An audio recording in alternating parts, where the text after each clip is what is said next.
Okay.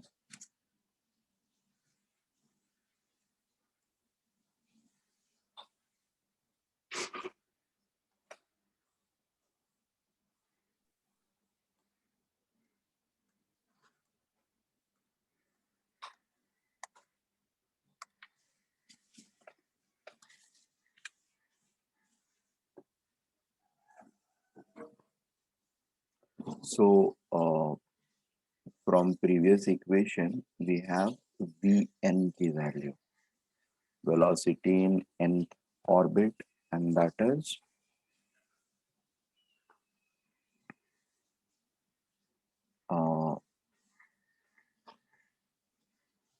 Ze by 4 pi epsilon naught into 2 pi by mh. यही value आई थी हमारी. Sir आपकी आवाज थोड़ी सी ब्रेक हो रही है. मेरी आवाज ब्रेक हो रही है.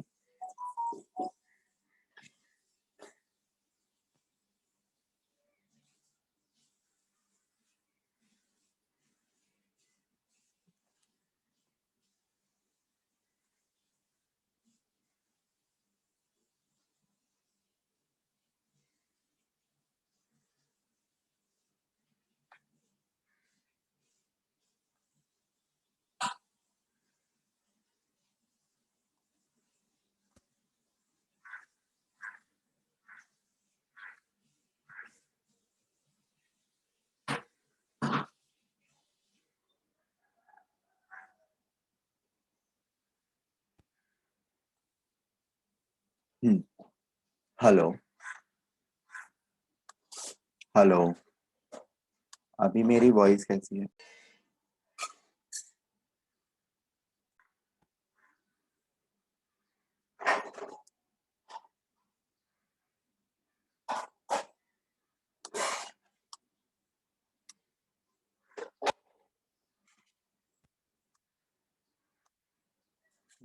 Hello hello. Yes sir. हाँ, यस सर. अभी वॉइस कैसी आ रही है? ठीक है. क्लियर है sir. Okay fine. So once we have Vn का एक्सप्रेशन, पहले भी लिख रखा है 4 नंबर पे, यहाँ पे जस्ट सामने लिख दिया. We can then get the expression for Rn, radius in nth orbit, and that is going to be simply equal to nh by 2 pi. mvr is equal to me Vn into Rn is equal to nh by 2 pi है, right?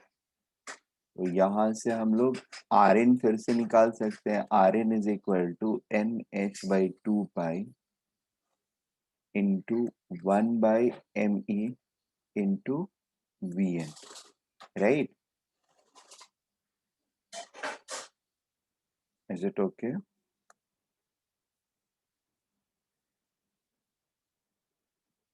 कर सकते हैं ना ऐसे? Yes sir. Yes sir. बस कर लेते हैं.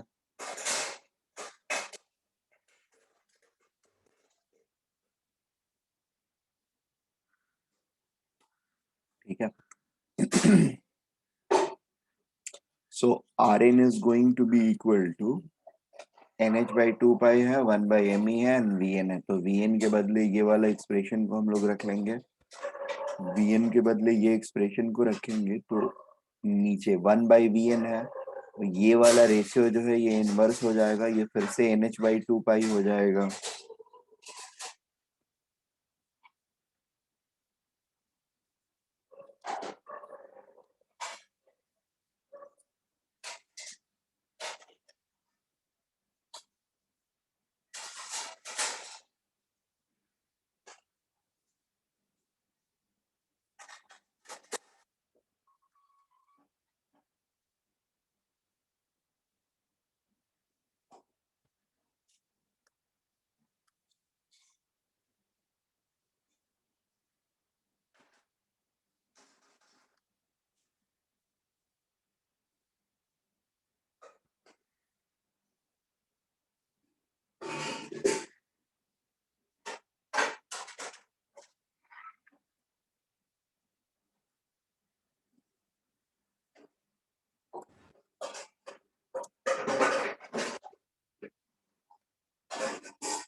ठीक है, देयरफॉर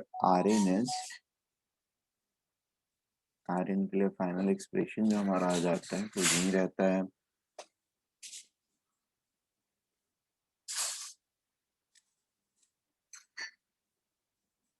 यहाँ पर only thing we can change is h by 2 pi whole square into 1 by ma into 4 pi epsilon naught by e into n square by z। ठीक है, Rn की वैल्यू, ये वाले कांस्टेंट टर्म्स की वैल्यू अगर हम निकाल लें, ठीक है, ये कांस्टेंट टर्म की वैल्यू n और z की वैल्यू 1 अगर हम पुट करते हैं तो उसको बोलते हैं आर नॉट। ठीक है, या फिर हम लोग Rn रख सकते हैं first orbit for z is equal to 1 and n is equal to 1, R1 is equal to, basically ये कैलकुलेट करके वैल्यू जो आती है वो आती है 0.53 नैनोमीटर।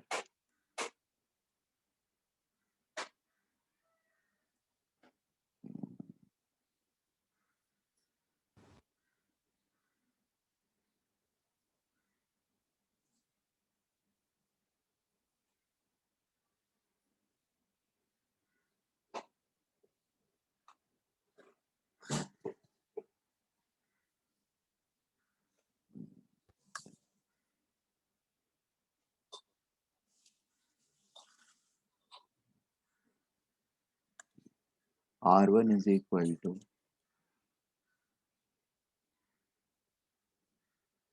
0.529 एमस्ट्रॉन्ग, या रफली हम लोग इसको बोलते हैं 0.53 एमस्ट्रॉन्ग। ठीक है, नैनोमीटर में it will become equal to 0.053 nanometre. ठीक है, are we getting this point? So Rn can simply be written as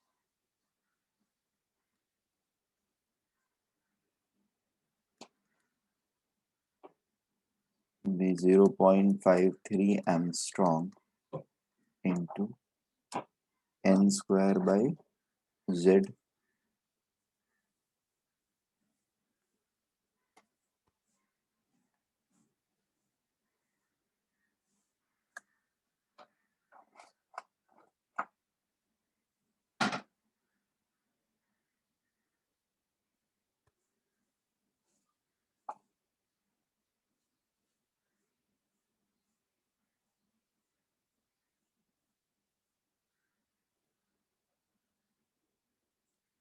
Is it okay?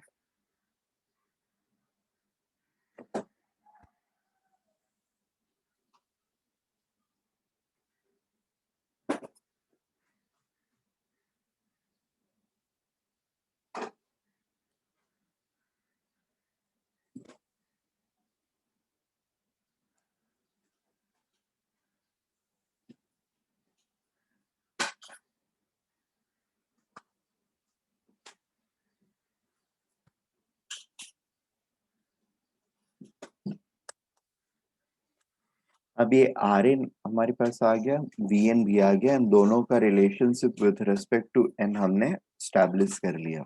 ठीक है, now the next task for us is to understand or derive the expression for total energy of electron, total energy of electron in nth orbit। Point है total energy क्या होगा, total energy is going to be equal to total energy, this is T that will be sum total of potential energy plus kinetic energy of electron. Am I making sense? Yes, sir. Right, total energy is always potential energy plus kinetic energy, and potential energy of electron क्या होगा? It is not because of gravitational potential, it is going to be because of electrostatic potential. Nucleus में की वजह से जो force of attraction लग रहा है इलेक्ट्रॉन के ऊपर, उसी की वजह से ये है ना, पोटेंशियल एनर्जी रहेगा, अदरवाइज पोटेंशियल एनर्जी रहेगा क्यों? Am I making sense?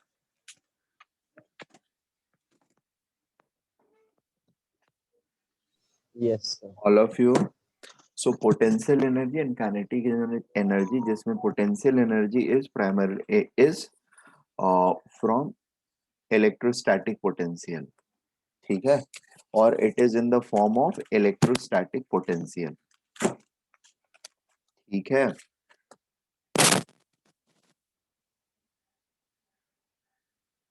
So let us try to write down the expression for both of them and then we'll see what is happening. So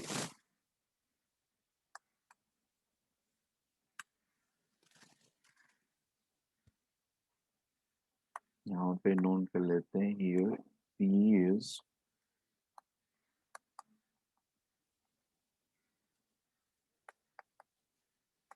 electrostatic potential energy between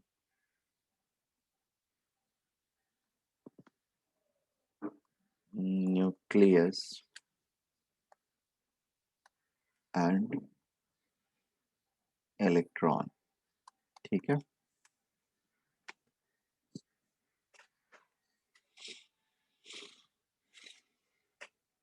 तो potential energy जो है that is simply going to be equal to ZE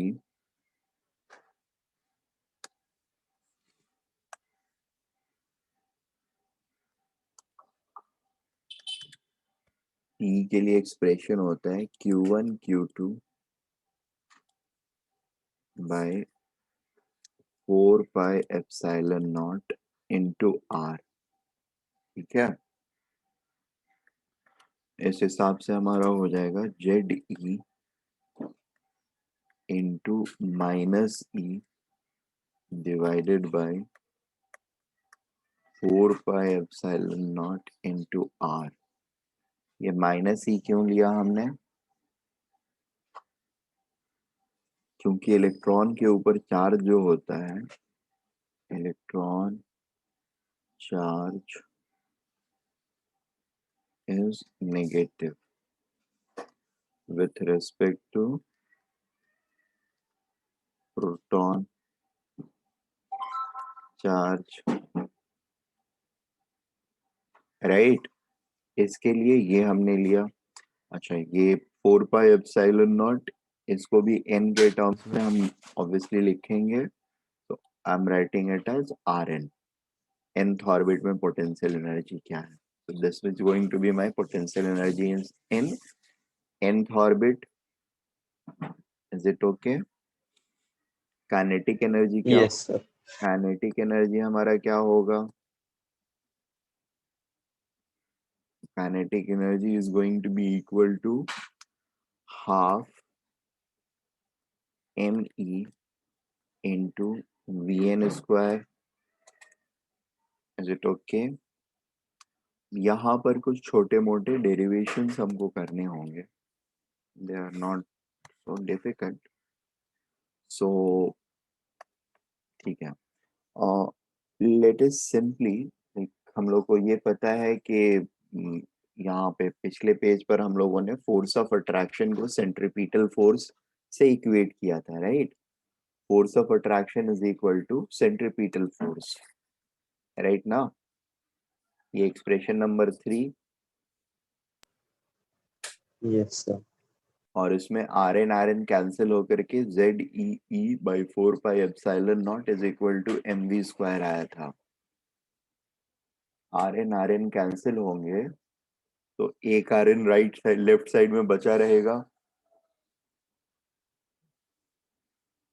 बात समझ में आ बात समझ में आ रही है हम लोगों को?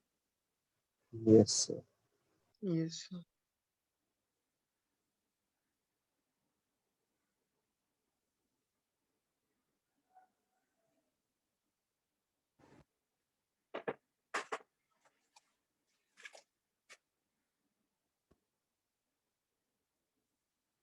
तो इसको नेक्स्ट पेज में यूज कर लेते हैं।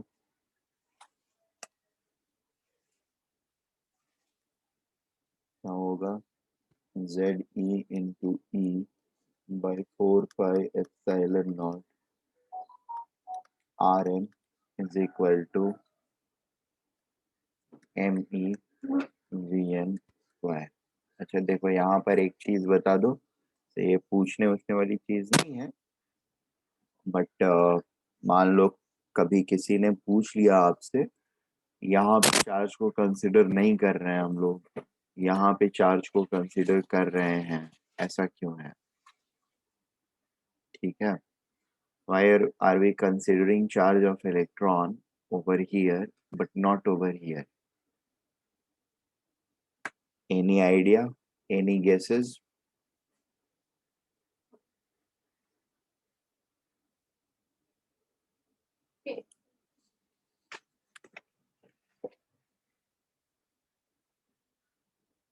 हम्म, ये एक्सप्रेशन हम लोग को कहाँ से आ रहा है?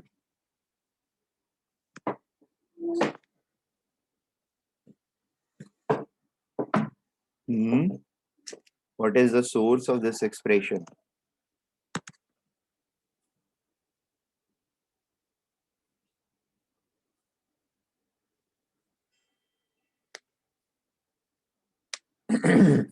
आ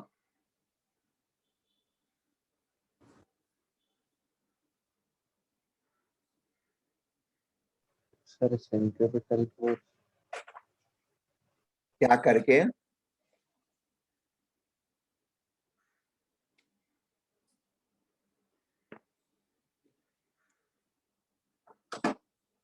ये एक्सप्रेशन का सोर्स क्या है? कहाँ से हम लोग क्या चीज इक्वेट करके लाए हैं?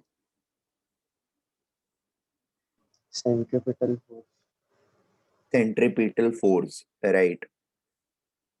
बेसिकली फोर्स की बैलेंसिंग करके लाए हैं, और फोर्स किस तरह का क्वांटिटी होता है?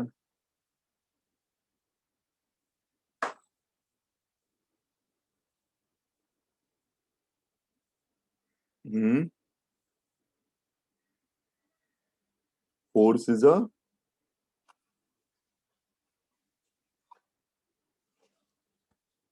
वेक्टर क्वांटिटी, ठीक है। Yes, sir.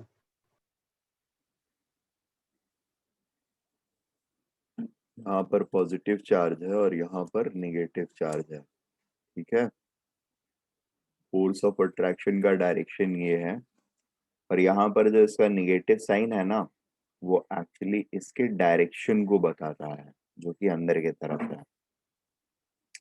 नेगेटिव साइन यहाँ पर भी है, वो नेगेटिव साइन इस फोर्स के डायरेक्शन को बता रहा है कि फोर्स अट्रैक्टिव है, ठीक है, टुवर्ड्स द न्यूक्लियस है डायरेक्शन।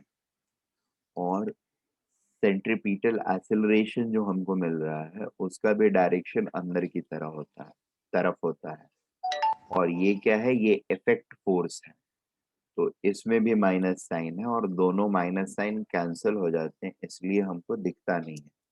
एक डायरेक्शन को रिप्रेजेंट करता है, और दूसरे के अंदर भी डायरेक्शन की वजह से निगेटिव साइन आता है।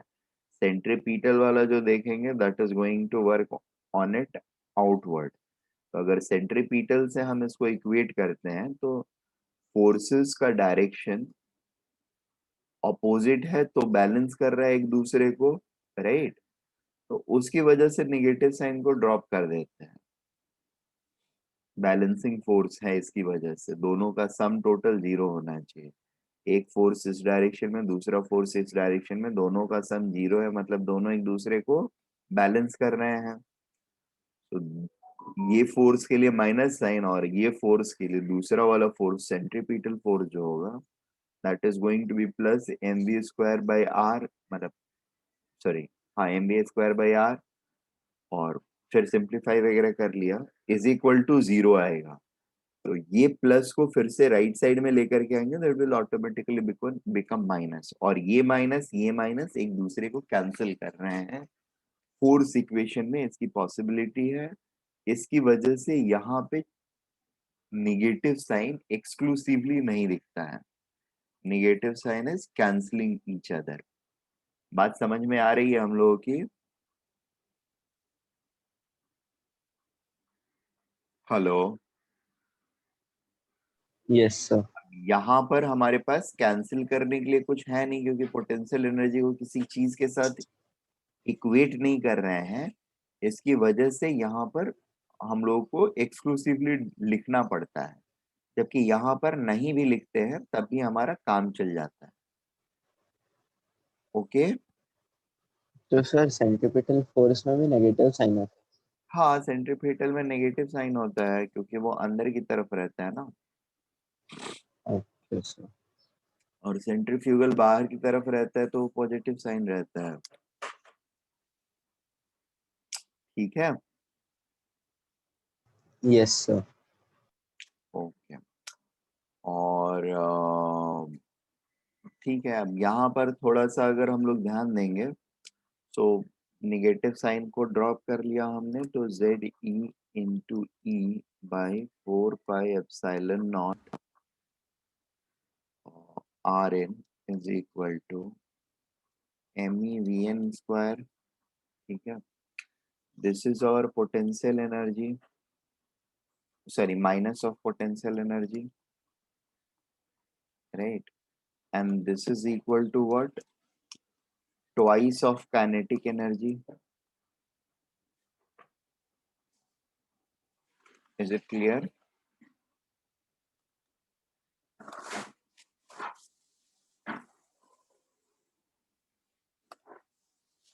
Minus of P is equal to twice of K.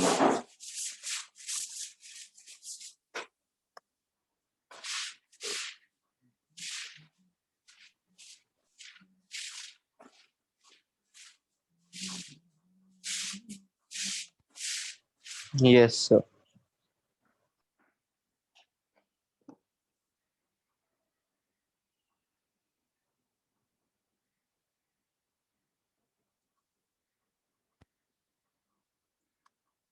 ठीक है, संदीप और दीप, आप लोगों को समझ में आ रहा है ना? यस। ओके, ठीक है। सो अभी हम लोग ये एक्सप्रेशन के ऊपर वापस से आते हैं। तो total energy is going to be equal to potential energy,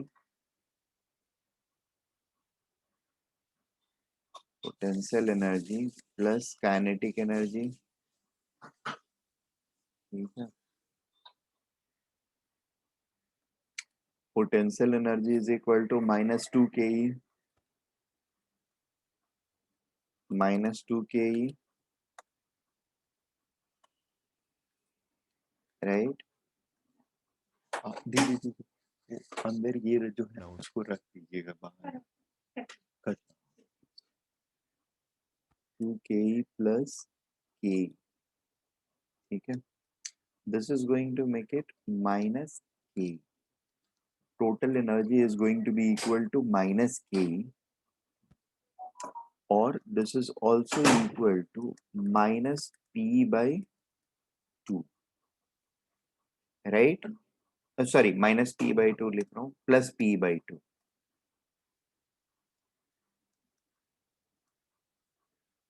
ठीक है, माइनस के ही है, मतलब +p/2 रहेगा। माइनस से इसको मल्टीप्लाई करेंगे तो ये प्लस हो जाएगा, एंड डिवाइड बाई 2 हो जाएगा, तो +p/2। Is it okay? और simply p/2। So total energy क्या होता है?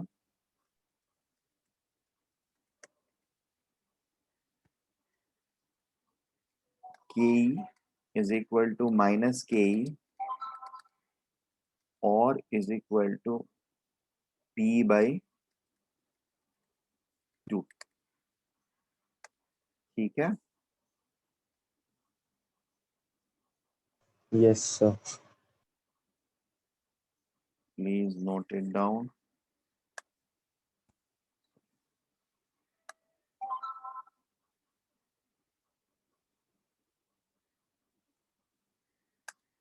So this is our, I think, expression number.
So yeah, this is going to be expression number 6.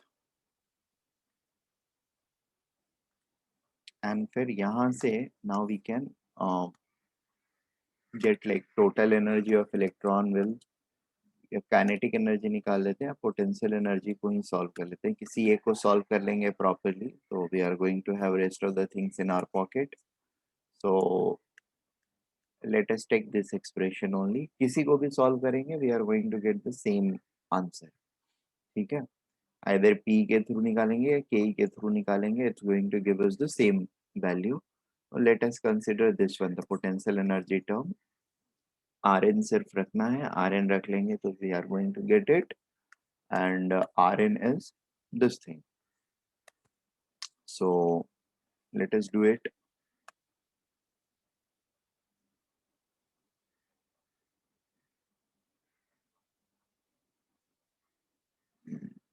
सबसे पहले पोटेंशियल एनर्जी के लिए एक्सप्रेशन लिख देते हैं and then we will consider total energy. Ze into minus C divided by 4 pi epsilon naught into 1 by Rn. ठीक है. और Ze into minus C divided by 4 pi epsilon naught into 1 by Rn is equal to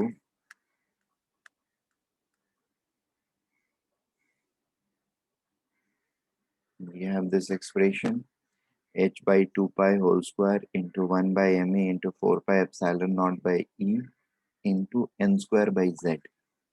ठीक है. So we will put it here,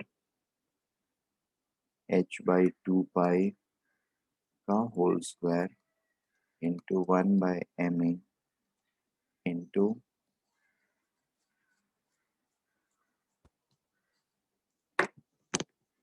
4 pi epsilon naught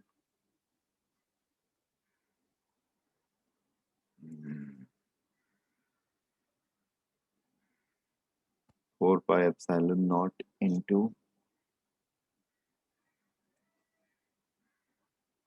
e into e. That's there, no? Sorry, 1 by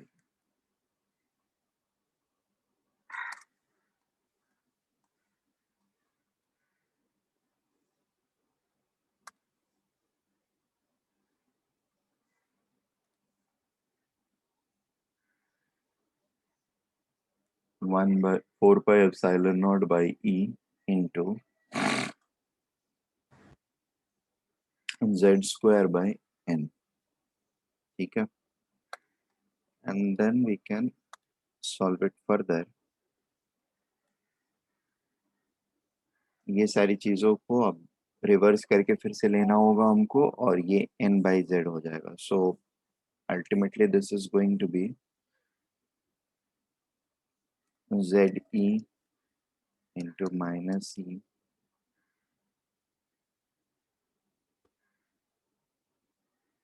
divided by 4 pi epsilon naught into e by 4 pi epsilon naught into mass of electron into 2 pi by h का whole square into n by z square.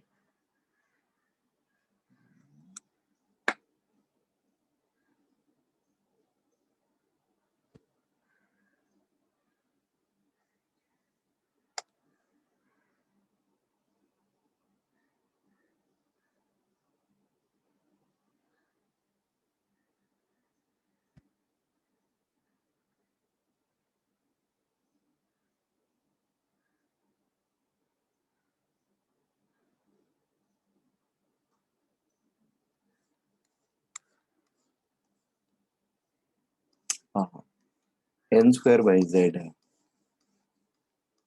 This is n square by z. I'm sorry. मैं सोच रहा हूँ एक final expression का ये.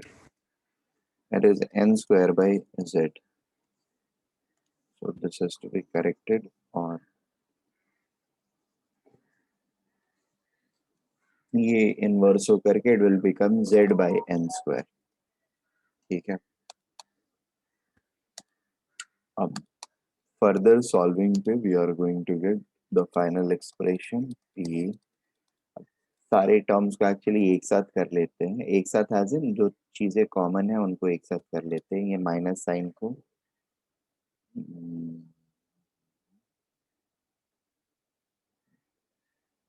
Sign को बाहर लेके आ जाते हैं. एंड बाय द वे ये जेड जो निकल के गया है वो इस जेडी का पार्ट है, right? Z is part of ZD. So basically there are Z E into Z E, ठीक है, into charge of electron E divided by 4 pi epsilon not का whole square into mass of electron into 2 pi by H का whole square multiplied by 1 by N square. ठीक है. और further एक बार इसको इस फॉर्म में लिखा मैंने और फिर थोड़ा सा मॉडिफाई कर रहा हूं मैं. I am going to put it like this. एक ई मिस कर रहा है.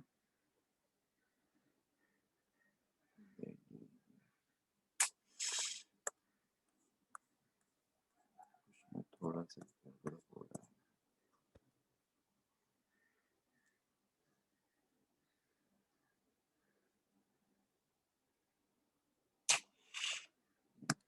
द एक्सप्रेशन इज यहाँ पे आर एन वाले में थोड़ा सा मॉडिफाई कर लो.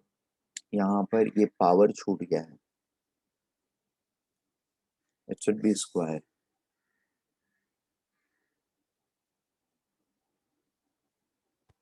एक मिनट नहीं, एक रुक रुक जाओ रुको.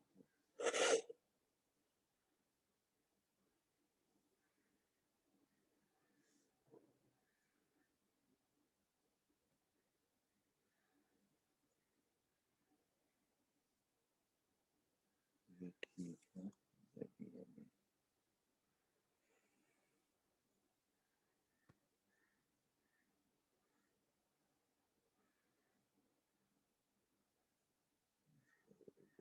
ये तो परफेक्ट है. Potential energy is equal to this.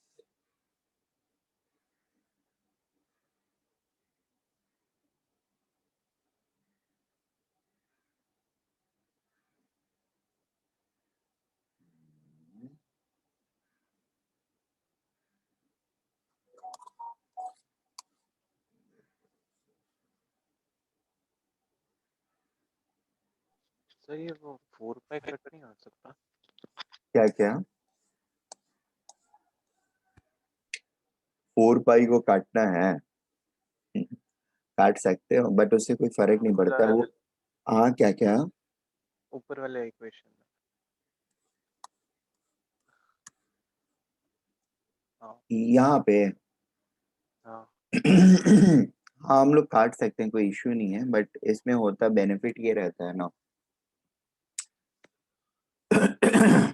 1/4 pi epsilon not जो होता है दैट इज इक्वल टू 9 × 10⁻⁹। तो अगर हम इस फॉर्म को रिटेन करके रखें तो ये नंबर इजियर रहता है टू हैंडल। 4 पाई को उड़ा दिया अगर हमने तो यहाँ पर 4 पाई से मल्टीप्लाई करना पड़ेगा। बात समझ में आ रही है? यानी 1/ε0 क्या होगा? Yes sir. Sir epsilon not की वैल्यू क्या होती है? यही होती है 4 पाई × 9 × 10⁻⁹ 1/ε0। एप्सिलॉन की वैल्यू आई थिंक 8.85 × 10⁻⁻,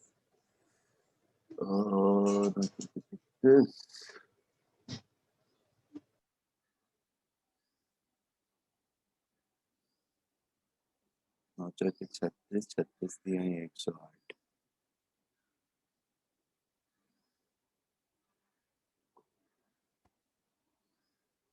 (10⁻⁻12) ये वैल्यू रहती है।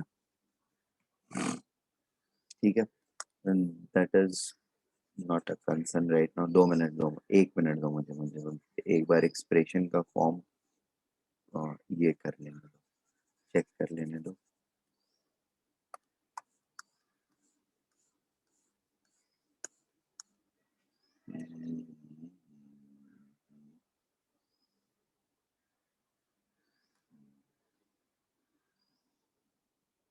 नहीं ठीक है, अभी ठीक है।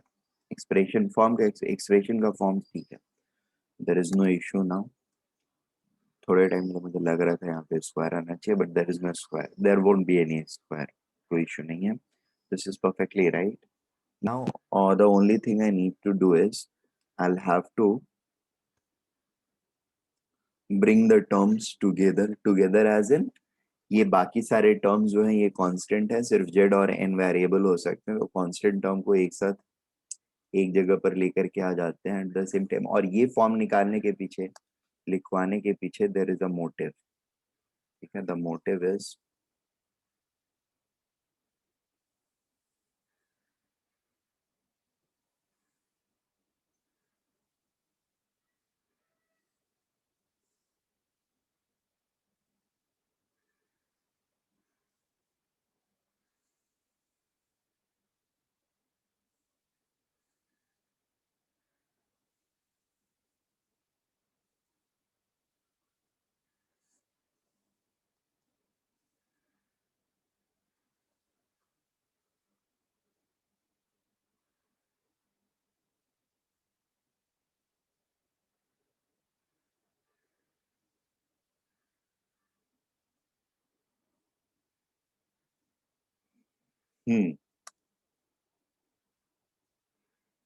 सो यहाँ पर मोटिव जो है हमारा वो ये रहता है बेसिकली, ये ये जो चार्ज है this is actually charge on the nucleus. ठीक है, Ze जो रिप्रेजेंट कर रहा है वो चार्ज ऑन न्यूक्लियस को रिप्रेजेंट कर रहा है। तो अभी तो जनरली ऐसा होता है कि मतलब रियलिटी ये है कि इलेक्ट्रॉन का चार्ज और प्रोटॉन का चार्ज एग्जैक्टली इक्वल होता है, बस अपोजिट इन साइन होता है। ठीक है, बट मान लो कभी ऐसा हो कि एक हाइपोथेटिकल सिनेरियो में charge on proton becomes twice charge of electron. ठीक है, चार्ज ऑफ इलेक्ट्रॉन क्या हो जाए, चार्ज ऑफ प्रोटॉन क्या हो जाए, चार्ज ऑफ इलेक्ट्रॉन के डबल हो जाए। ठीक है, तो अगर मेरे पास 5 इलेक्ट्रॉन रहेंगे तो प्रोटॉन पॉजिटिव चार्ज कितना हो जाएगा उस एटम के ऊपर में?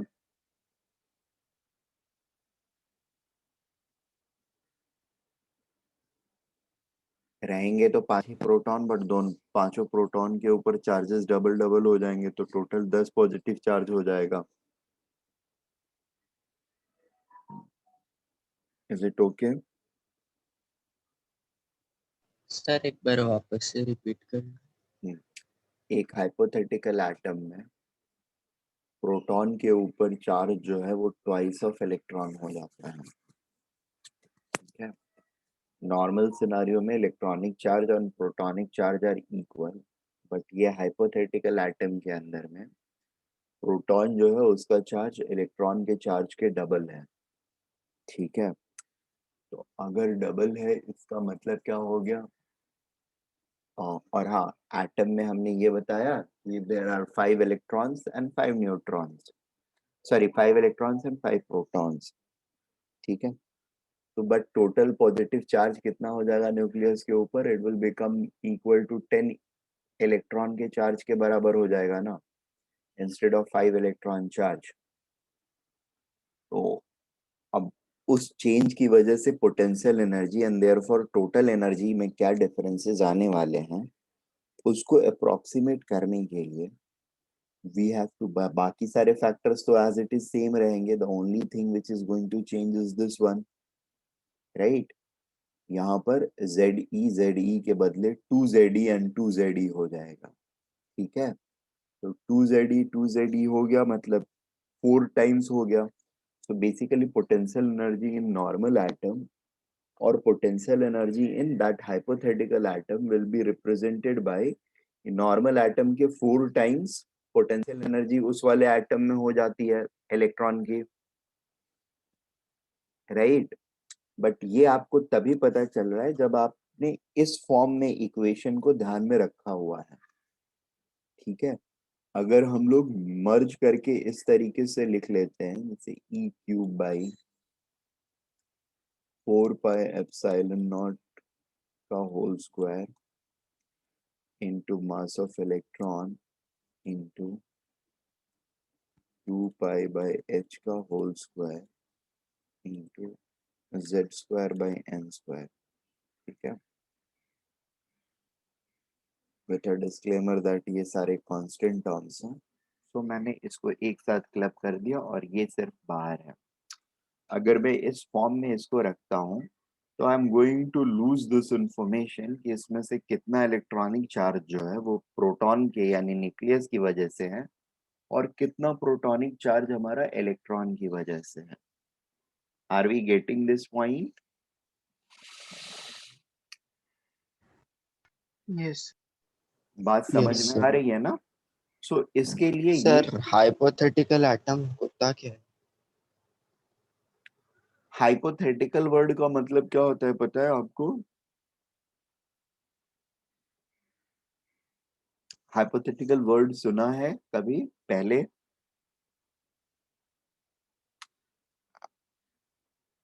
सुना है कि नहीं सुना है? नहीं सुना है तो मैं बताता हूँ। Have you heard it earlier? पहले सुना है आप लोगों ने? सर सुना है, मतलब नहीं याद। ओके ठीक है, कोई नहीं, मैं बताता हूँ। ठीक है,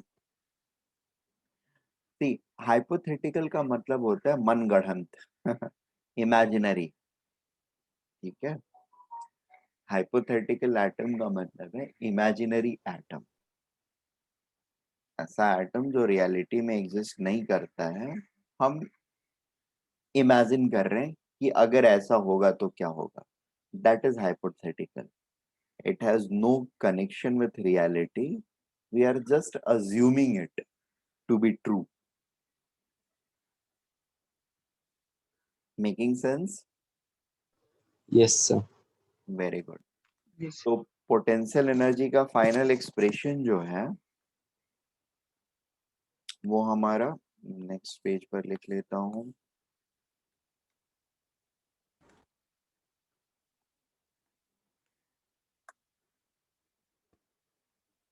E इज इक्वल टू, दोनों फॉर्म में लिख देता हूँ, ZE का होल स्क्वायर डिवाइडेड बाय 4πε0 का whole square into E into ME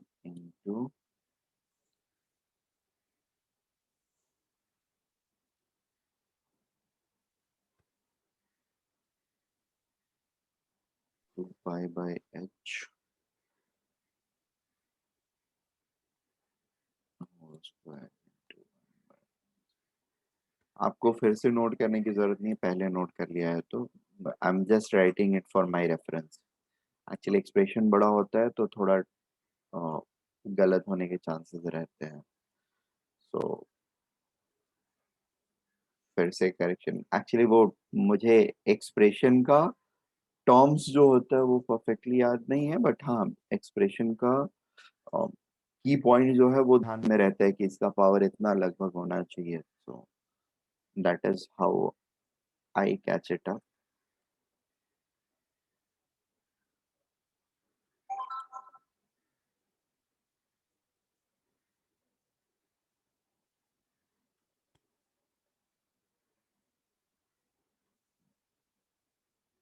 now यहाँ से लेकर के ये टर्म जो है दिस इज कांस्टेंट, और इस कांस्टेंट की वैल्यू, अब ये हमारा एक्सप्रेशन हो गया फाइनल, सो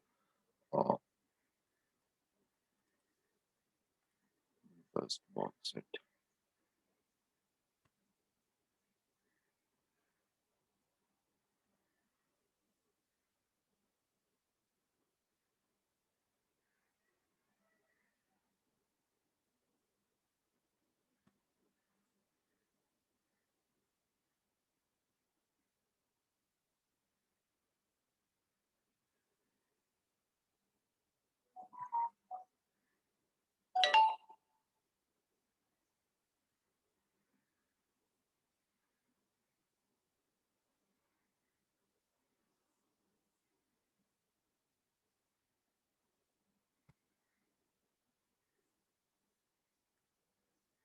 ठीक है, so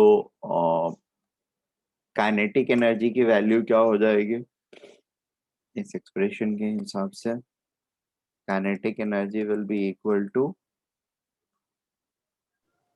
minus of p/2। Yes, sir. ठीक है, सो यहाँ पर सिर्फ एक माइनस हाफ का मल्टीप्लायर ले लेंगे तो ये माइनस जो है ये प्लस हो जाएगा, और यहाँ पर नेट हाफ एक टर्म आ जाएगा। ठीक है, और टोटल एनर्जी की वैल्यू क्या होएगी?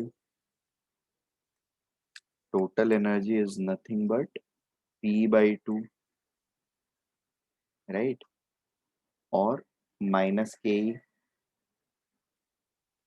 10, total energy will become equal to minus 1/2 into EQ by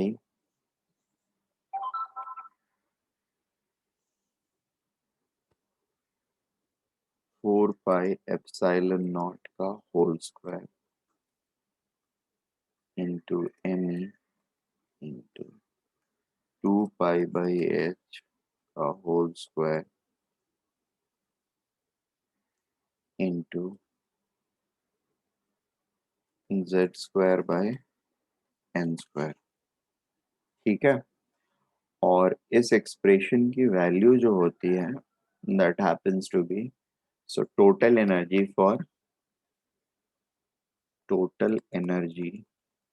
for Z is equal to 1 and N is equal to 1, we are going to have, or call it, maybe total energy लिख लें या E1 लिख लें। E is total energy।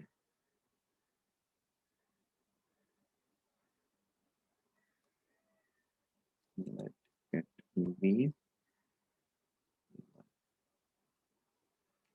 so, और ये one रख के इसकी टोटल वैल्यू जब हम कैलकुलेट करते हैं इट हैपेंस टू बी, और its value comes out to be -13.6 electron volts.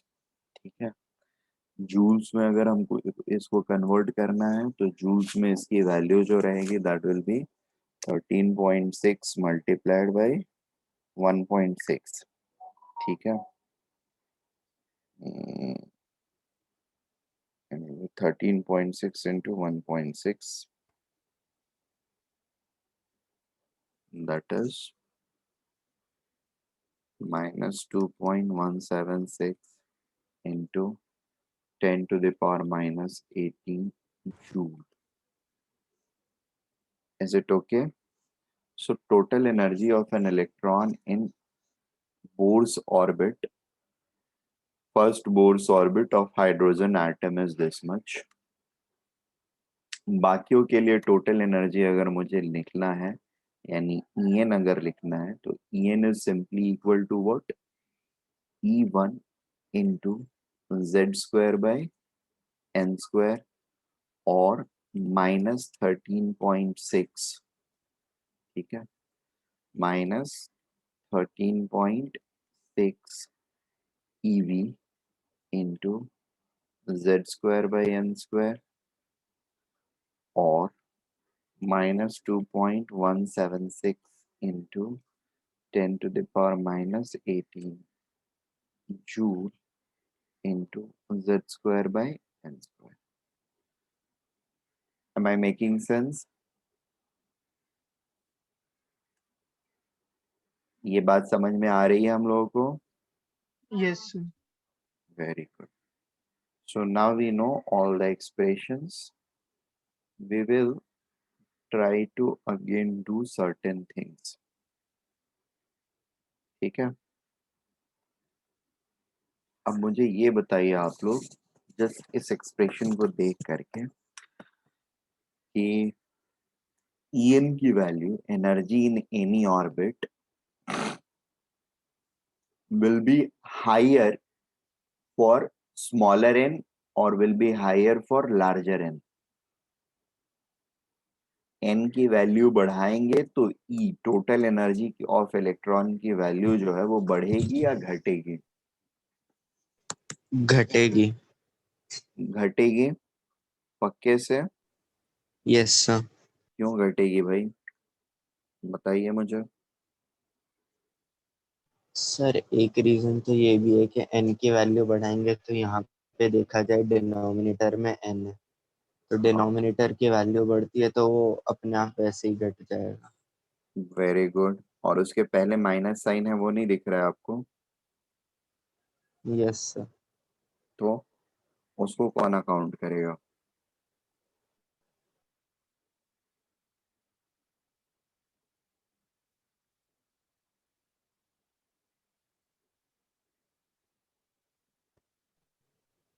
But sir orbits जैसे जैसे नंबर ऑफ ऑर्बिट्स बढ़ती है डिस्टेंस भी बढ़ता है,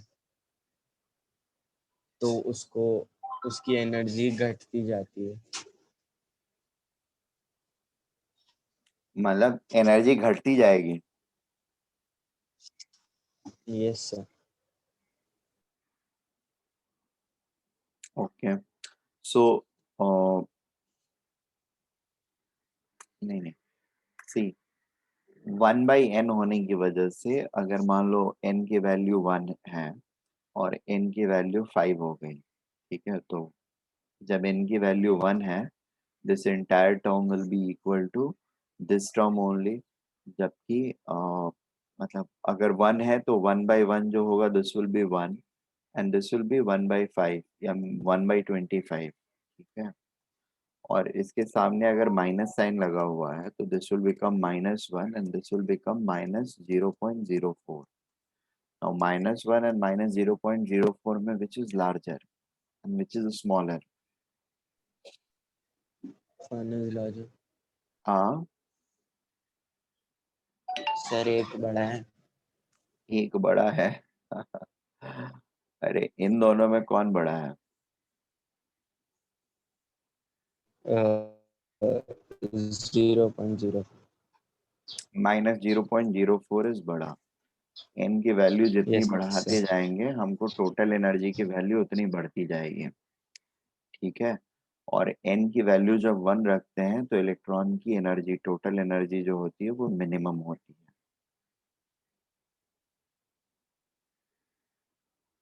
ठीक है, और जैसे जैसे हम दूर जाते जाते हैं न्यूक्लियस से वैसे वैसे इलेक्ट्रॉन की एनर्जी बढ़ती जाएगी और बढ़ करके फाइनली क्या हो जाएगी? 0 हो जाती है। n की वैल्यू इन्फिनिटी अगर है हो जाएगी तो ये ओवरऑल वैल्यू इसका क्या हो जाएगा, एक्सप्रेशन का 0 हो जाएगा. That is the maximum energy which electron can have when its distance from nucleus becomes infinity. That means the electron is totally out of the atom. तब उसकी पोटेंशियल एनर्जी क्या हो जाएगी, 0 हो जाएगी. सॉरी, टोटल एनर्जी जो होगी वो 0 हो जाएगी. Total energy because of nucleus और because of the influence of the nucleus. ठीक है, entirely 0 होता है कि नहीं, that will depend whether that electron is moving or not moving. Getting the point? But because it is out of the atom, the influence of nucleus of the atom or of the atom is not there on that electron. Therefore, its total energy because of the atom has become 0. बाकी सारे factors की वजह से total energy क्या होगा वो हमको नहीं पता है. वो सिचुएशन डिफाइन करेगा, सिचुएशन बताएगा हमको. ये बात समझ में आ रही है क्या हम लोगों को जो अभी डिस्कस कर रहा हूँ?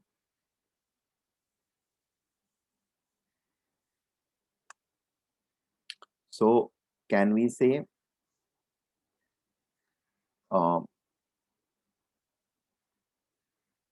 total energy of electron, total energy of electron in Bohr's orbit increases as we increase n. ठीक है, और z को इंक्रीज करेंगे तो क्या होगा, total energy is going to decrease. Fine, because of negative sign. ठीक है, अभी अगली चीज हम लोग देख लेते हैं. ये न्यूक्लियस है.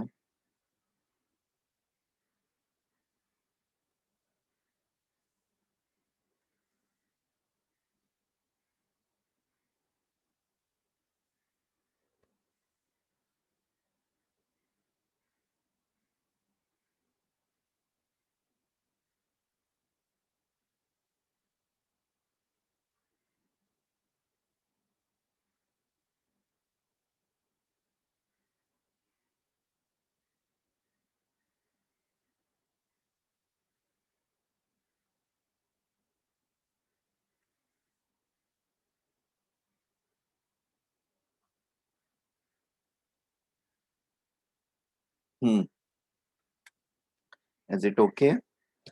और Yes. ये जो है अंदर वाले की वैल्यू हम लोग n1 लेते हैं और बाहर वाले की वैल्यू n2 लेते हैं, right, such that n1 is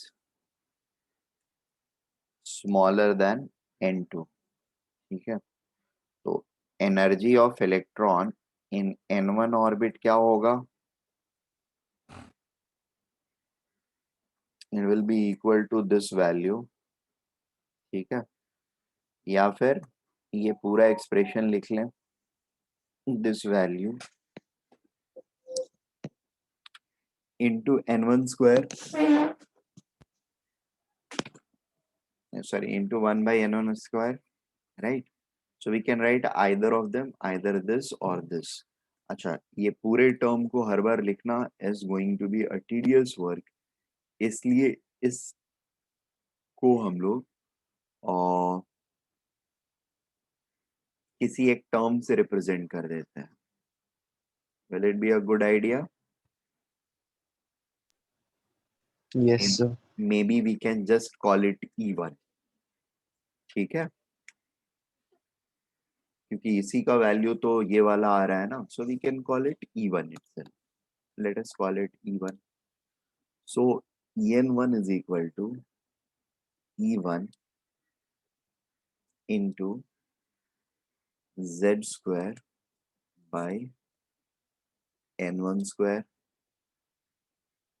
ठीक है, और En2 क्या होगा, E1 into z square by n2 square. Now what will be the difference? And we know that as n1 is less than n2, therefore en1 is less than en2. मतलब n1 से अगर n2 पर jump कर रहा है तो electron की energy बढ़ रही है, इलेक्ट्रॉन की एनर्जी बढ़ रही है, तो जो डिफरेंस ऑफ एनर्जी होगा वो एनर्जी हमको बाहर से प्रोवाइड करना पड़ेगा। बात समझ में आ रही है?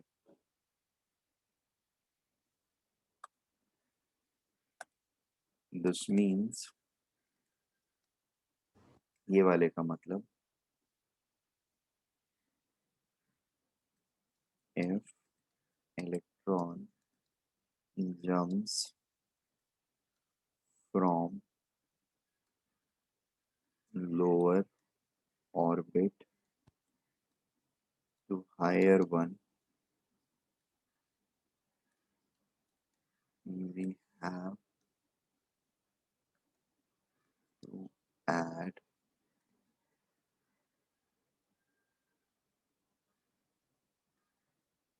energy, add or provide energy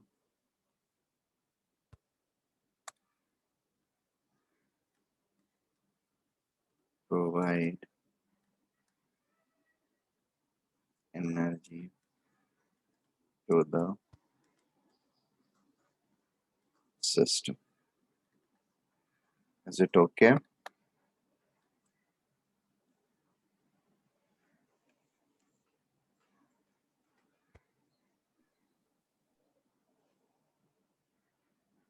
Yes, sir. And the energy which is required to be provided will be equal to delta E, ठीक है? और वो कहां से कहां लेके जा रहा है हमको? n1 से n2 तक लेके जा रहा है, right now delta E. So this term itself is the difference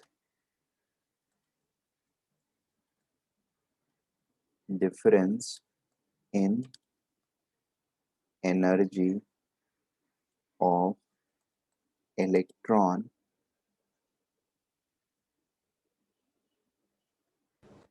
when it moves from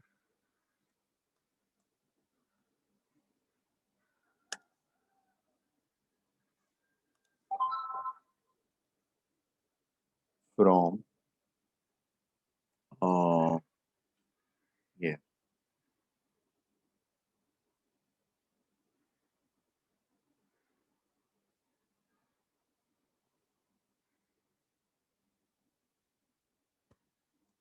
n1 orbit to n2 orbit, ठीक है? और अब डिफरेंस जो होता है यहाँ पर क्या होगा? हायर माइनस, मतलब जो ज्यादा एनर्जी है उसमें से कम वाले एनर्जी का डिफरेंस लेंगे, we are going to get the difference जो कि हमको ऐड करना पड़ेगा, राइट ना? So it is going to be en2 minus en1. This much amount of energy is required to be added. en2 क्या है? en2 is equal to e1 by e1 z square by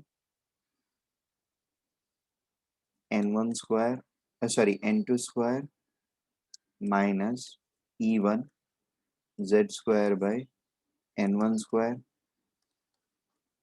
or this is equal to e1 z1, sorry e1 z square multiplied by 1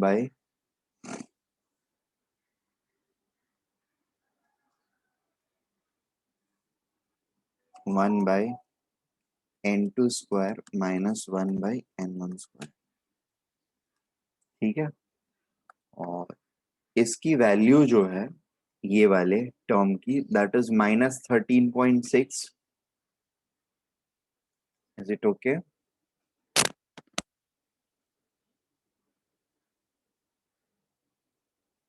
E1 की value क्या है?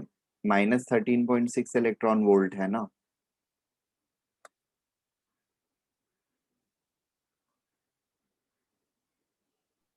Yes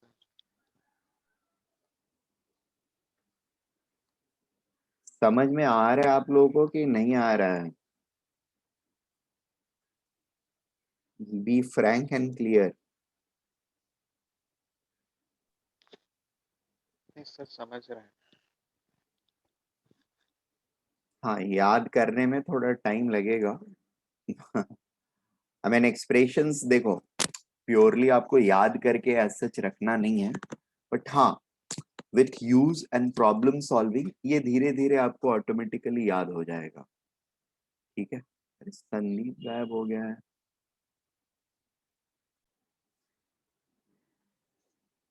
hello Sandeep. Yes हाँ, समझ में आ रहा है ना? हाँ सर। कोई प्रॉब्लम नहीं है ना? नहीं। ओके। सो जब हम लोअर ऑर्बिट से हायर ऑर्बिट पे मूव करते हैं, we have to provide energy to the electron. बाहर से एनर्जी देनी पड़ती है हमको, और उस एनर्जी की वैल्यू क्या होएगी? उस एनर्जी की वैल्यू ये वाली वैल्यू होएगी। अब फॉर रियल सिनारियो थोड़ा सा देख लेते हैं, ये वाला एक्सप्रेशन नोट कर लो आप लोग। रियल सिनारियो को मैं नेक्स्ट ईएमएस स्लाइड में समझाता हूँ, नेक्स्ट पेज पर।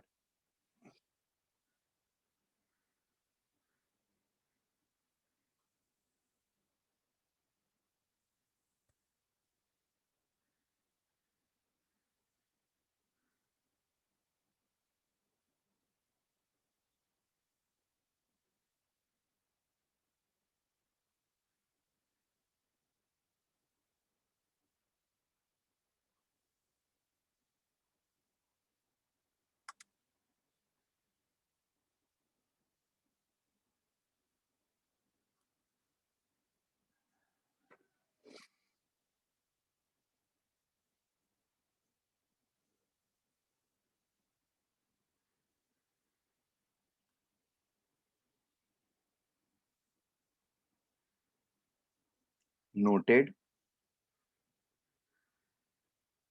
Yes okay.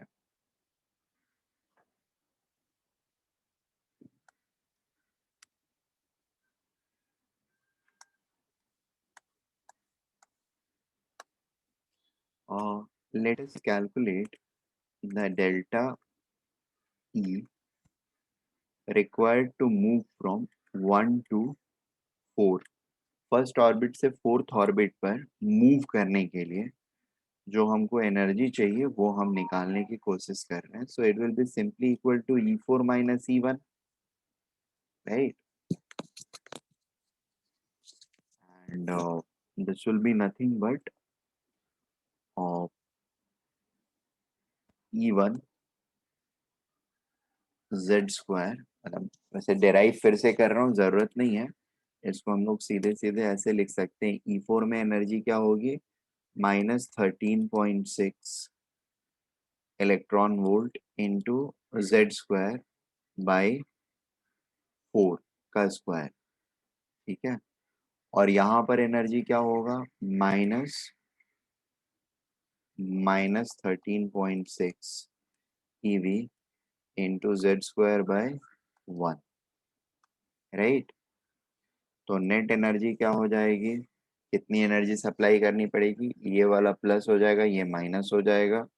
So it will become 13.6 EV into Z square multiplied by 1 by 1 minus 1 by 16. ठीक है। That is 13.6 electron volt into Z square into 15 by 16. ठीक है। अब Z की वैल्यू जो भी रहेगी, जैसे अगर हाइड्रोजन एटम के लिए देख रहे हैं ये ट्रांजिशन, तो Z की वैल्यू 1 रहेगी। हीलियम प्लस के लिए देख रहे हैं, He प्लस के लिए देख रहे हैं, तो यही रहेगी, ये Z की वैल्यू 2 हो जाएगी, सो मल्टीप्लाइड बाई 4 हो जाएगा। ओवरऑल टर्म को अगर सॉल्व करके रखने की कोशिश करें हम, रखने की कोशिश क्या करनी है, मतलब इस वाले केस के लिए अगर सॉल्व करें हम, so we are going to get 13.6 divided by 16 into 15, that is 12.75 electron volts is our answer. Okay, so 1 से 4 पर अगर हमको मूव कराना है इलेक्ट्रॉन को, तो we require to provide this much amount of energy. ठीक है. और हाइड्रोजन एटम के लिए छोटा सा क्वेश्चन आप लोगों के लिए. हाइड्रोजन एटम के लिए अगर मुझे फर्स्ट ऑर्बिट से सेकंड ऑर्बिट में इलेक्ट्रॉन को लेके जाना है, तो how much energy do I need to provide? Can you guys calculate it? Sir एक बार सेकंड स्टेप वापस से बताओ ना, 13.6 वाला. कौन, ये वाला, ये वाला, यस सर. ये वाला कि ये वाला? सर सेकंड वन, ऊपर ये वाला 13.6. इसकी बात कर रहे हो दीप? सर नीचे वाले की. हाँ ओके. सर, मेरे को वो नहीं समझा एक्चुअली वो कैसे आया, अच्छा, मतलब वो ये अपने कैसे सॉल्व किया. हाँ ओके. ये वाला यहाँ से हम लोग लेकर के आ रहे हैं, ये पिछले पेज पर ये है ना हमारे पास, this expression, and it is coming from here exactly.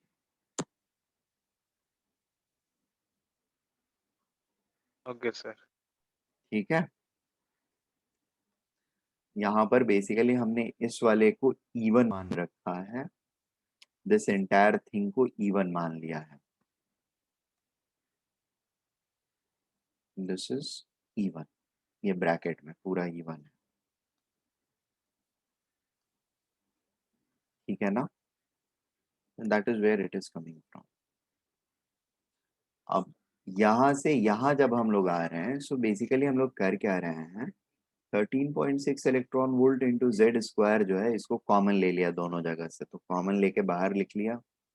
अब बड़े ब्रैकेट में ये माइनस और माइनस साइन मिला करके प्लस साइन हो जाएगा, और यहाँ पर सिर्फ यही वाला टर्म है, तो 1/1 रह गया ना, so it is 1/1. Sir 1/16 minus 1/1 होना चाहिए. बट 1/16 के पहले निगेटिव साइन है ना, और इसका निगेटिव साइन दोनों मल्टीप्लाई होके पॉजिटिव हो गया, तो किसमें से क्या माइनस होना चाहिए? या फिर इसको ऐसे लिखें हम लोग, -1/16 plus 1, this is same as this, right? Yes sir, yes sir. और ओवरऑल अगर हम लोग देखते हैं इसको, तो ये एक्सप्रेशन में ये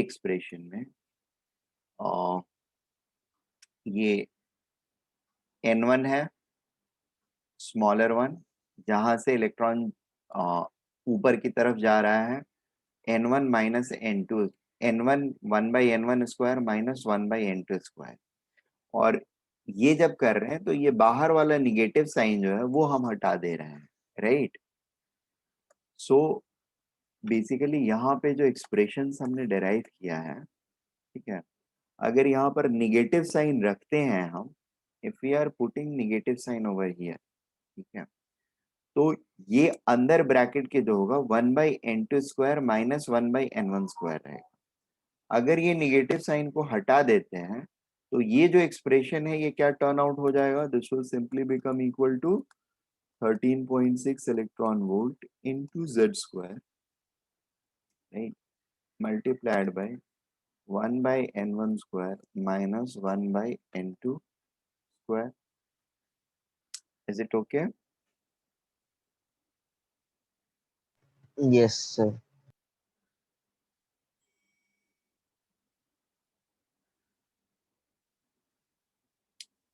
ठीक है. सो अभी मैं आप लोगों को जो टास्क दे रहा था वो ये दे रहा था कि if electron is moving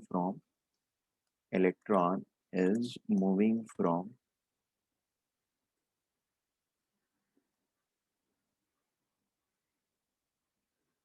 n is equal to 1 to n is equal to 2 in hydrogen atom. ठीक है, तो can you guys let me know these things?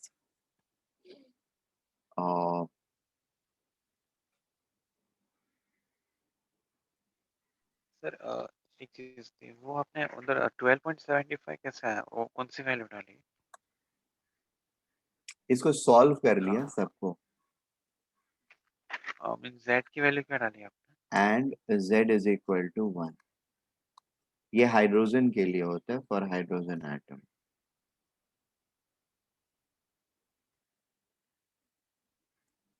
That is hydrogen atom. ठीक है, तो ये वैल्यू हाइड्रोजन एटम के लिए. अगर हीलियम एटम इसके बदले होता तो क्या हो जाती है वैल्यू? 2 और 2 क्या होती। 2 क्यों होती? किसकी वैल्यू 2 होती? हाँ 2 तो होती, बट किसकी वैल्यू 2 होती? z की। हाँ, तो एनर्जी की वैल्यू टोटल क्या हो जाती?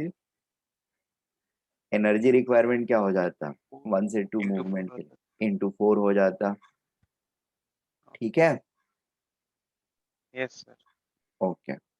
सो n इज इक्वल टू 1 से 2 पर हम मूव कर रहे हैं in hydrogen atom. Ratio of V2 by V1, ये हम मुझे बताइए आप लोग. दूसरी चीज बताइए, ratio of R2 by R1. ठीक है, और तीसरी चीज बताइए, E2 बाई E1 क्या रहेगा? और चौथी चीज बताइए, डेल्टा यानी how much energy is required, how much energy is required to be provided, how much energy is required to be provided for above transition. Okay, sir fourth का 10.2 है। क्या बात है. So fast. नहीं सर, फोर्थ का ही solve किया था अभी तक। अच्छा, फोर्थ का सॉल्व किया है? नहीं, अभी किया जस्ट। अच्छा अच्छा, गुड.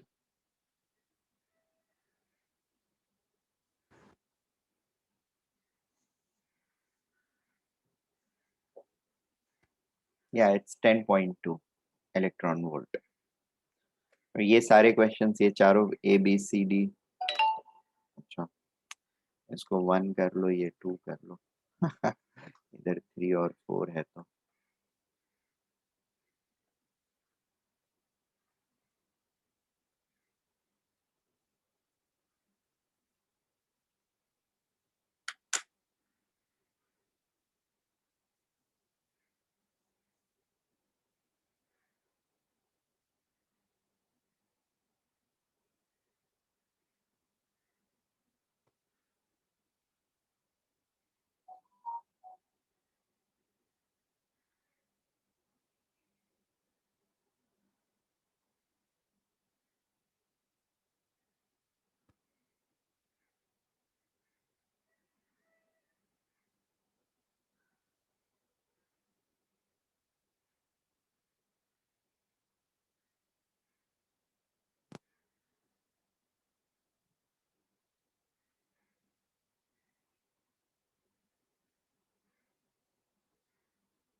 यस सर, फोर्थ का मेरा भी आ गया 10.2। ओके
बाकी ए बी एन सी यानी 1 2 एंड 3 का आंसर्स बताइए।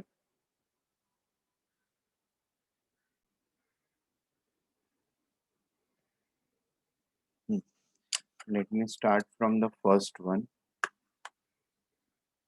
Ratio V2 by V1। तो V2 by V1 जो है second orbit and first orbit में वेलोसिटी का रेशियो बेसिकली पूछा जा रहा है। So we know that Vn is equal to what? That is simply given by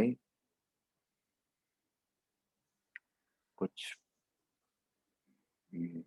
एक वैल्यू थी 2 point something something into 10 to the power 6 2.1716 into 10 to the power 6 into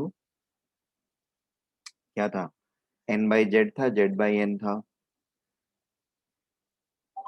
What was the sir relation? n by z। n by z था। Very good. So n by z है, hydrogen sir atom है, n square था। Velocity में n square था। Okay sir और velocity का याद नहीं, n स्क्वायर तो था। वेलोसिटी का याद नहीं है, n स्क्वायर तो था। वेलोसिटी में n स्क्वायर बाई z होता है। रेडियस में क्या होता है?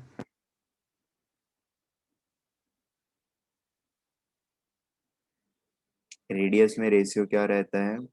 0 पॉइंट नहीं, वेलोसिटी में n स्क्वायर नहीं रहेगा, वेलोसिटी में n बाई z ही रहेगा।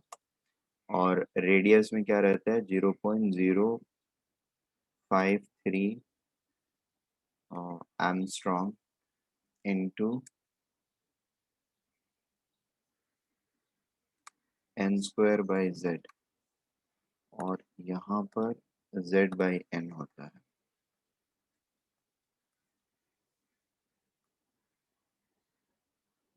Velocity is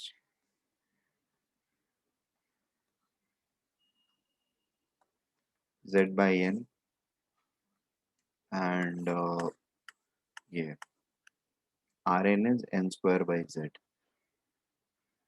So using this thing, we can directly say that V2 by V1 will be equal to its V is inversely proportional, Vn is inversely proportional to n, right? So V2 by V1 will be simply equal to n1 by n2, right?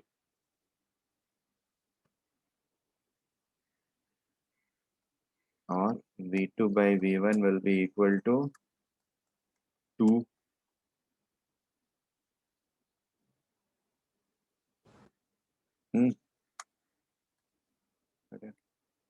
V2 by 1 by V1 is equal to 1 by 2. It will be 1 by 2. ठीक है। और दूसरे वाले में it is going to be the radius का comparison. So Rn is directly proportional to n square by z. ठीक है। R2 by R1 जो होगा that will be equal to n2 square by z into z by n1 square, that is 2 2s are 4 divided by 1. Is it okay?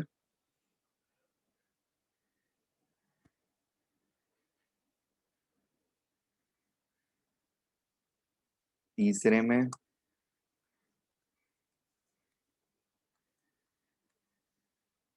Energy का ratio क्या होगा? सो En की expression क्या है?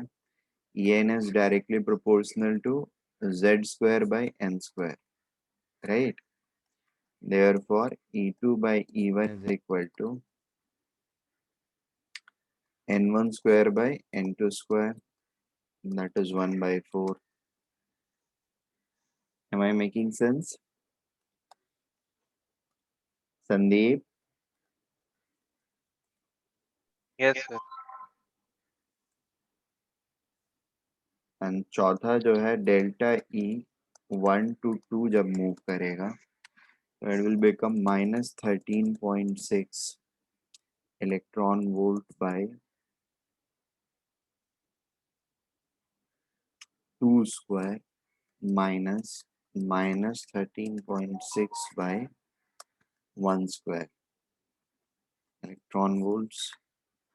So this will become 13.6 electron volt into 1 minus 1 by 4, that is equal to 13.6 electron volt into 3 by 4, that is 3.4, और ये हो गया 10.2 electron volt. Is it okay? Sandeep, Yes, sir. समझा? हाँ sir. ओके,